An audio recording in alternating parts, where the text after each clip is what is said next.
strange lights.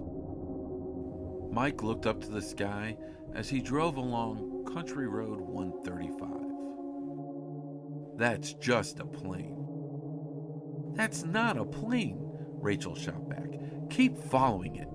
Mike and Rachel had been on their way home from dinner when an odd light caught Rachel's attention. They had been following it for 15 minutes and were now deep into the back roads of their small country town. Rachel, I don't even know where we are now. Let's just turn around and go home. She shook her head. Look, it's even lower than before. It's headed into those woods over there. Mike sighed in frustration as he turned down an old gravel road. Tall evergreens surrounded their car as they headed towards the light. Why are we doing this? Mike's eyes narrowed as he glared at Rachel. Don't you want to know what it is? Rachel's gaze remained fixed on the object slowly moving a couple miles in front of them. I know what it is. It's a plane. Suddenly, the object disappeared, nowhere to be seen. Mike stopped the car and turned to Rachel, satisfied. Good. Now we can go home. This place creeps me out anyway.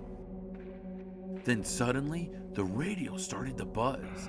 The car's lights flickered and the engine died. What was that? Mike looked over at Rachel. He tried to turn the car back on, but it refused. Rachel glanced up. Her shriek pierced the otherwise quiet night.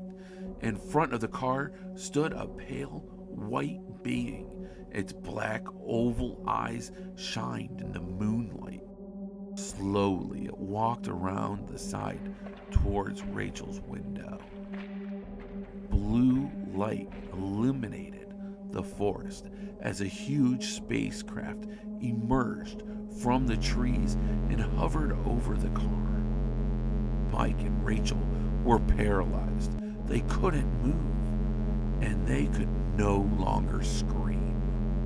The windshield of the car cracked and exploded open as Mike and Rachel were ripped from their seats and lifted into the ship. 3 days later, a group of hunters found Rachel shivering against a large pine tree, a blank, distant expression on her face. They tried to get her to explain what happened, but all she could murmur was, "It's not a plane."